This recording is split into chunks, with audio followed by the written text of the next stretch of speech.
Going to Alaska was at this point in time, the best decision I have ever made in my entire life.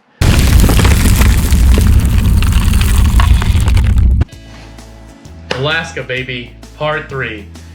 Finally got the courage to do it. This part of the video is like basically my most favorite part. It's been a long time coming. Just the other day celebrated the 2-year anniversary since I was actually up in Alaska, and I watched this video tonight and I'm like, man, I have not put that up, and I just need to do it justice because it's a fun time, and I always wanted to let everybody that actually watches this video experience that. So here we go. So I talked about how muddy everything was in the first part and the second part. Now we're on the third part. So like we're through a marsh, but the biggest thing like going through this is I had a flight to catch. And so that flight left at 1 a.m. And of course we're going through some of the muddiest stuff that we've gone through. And I'm like trying to take it easy because normally like back at home, I'm just like flying, because I have the exact same four-wheelers that these guys own at 49 State Motors, which shout out to them because they did an awesome job. So going back to the flight that I have to catch, this thing leaves at 1 a.m. We get done with this at like 5-ish o'clock Alaska time.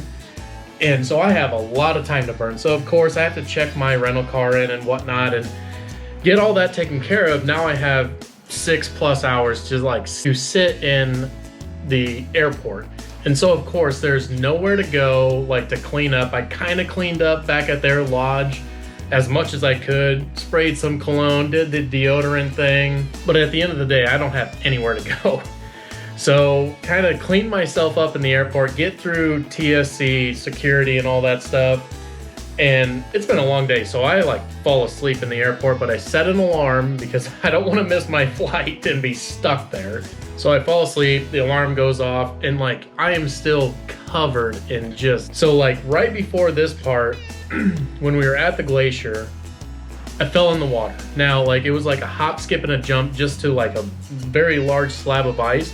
I'm like, oh, I can do that. I've done that in Nebraska. Well, crap. It's nothing compared to this because I'm on a slope like this. So that hop, skip, and a jump is really not a hop, skip, and a jump. That's a hop, skip, you fall in the water. Now, super shallow. However, it was just one of those things that it was just like, you've got to be kidding me. Like, stay dry, don't be dumb. But no, I jump in the water, I get soaking wet. So I climb my happy rear end out of that. Now I'm like trying to like dry myself out, kind of like we do a lunch break and yada, yada, yada. But even when we get to the airport, I am a smelly mess, just atrocious. And so, you know, I'm trying to figure that out and like telling people next to me, like, I am so sorry. Even on the airplane, I was like, I even switched seats. I was like, I'll sit in the back because I know I smell and I'm not. It was something that I could have controlled, but it's Alaska, so why not? So anyway, like now we're coming up to this point where stuff is gonna go a little bit wrong. So we're coming up here and my four-wheeler is going to kind of poop out. And basically my four-wheeler back in Nebraska at this point in time did the exact same thing. So I knew what was happening. It was overheating, which because the fan or whatever, like my fan went out and the radiator kind of went to crud, but my four-wheeler dies. And it's like, you know, I'm waving at the guide and it's like, hey man, like I didn't do anything wrong. Like this is what happened. He's like, oh yeah, nope, you're good. So I have wanted to follow this guy the entire 48 miles. And now I get to finally do it, but now I'm behind a tow rope. However, like you'll see later, like it's like probably actually the best experience just because it's like, I have asked him all day, like, dude, I just want to follow you. The best part of this is I literally got to experience something that the other crew didn't. And like right here is a very beautiful part. Like I'm gonna turn around right now. You can see the glacier in the back, like that glowing white thing. It looks small from here, but like when you get up there, it's so big. It is unbelievable. And like now, like going through this like little last portion, it like felt back here at home.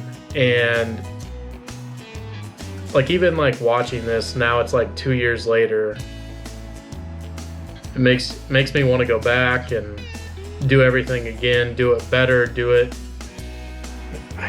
like, I don't know, it's a different world up there. And if anybody ever wanted to experience a different lifestyle, a different form of fun, going to Alaska was, at this point in time, the best decision I have ever made in my entire life. Because this part, like, I fished, did the river fishing, did the ocean fishing. This was absolutely unbelievable.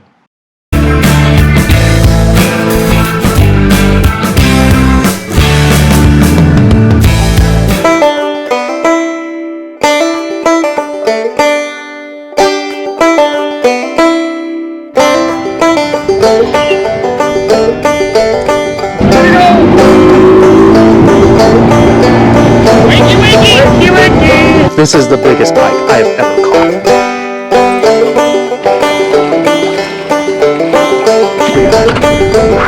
Nice.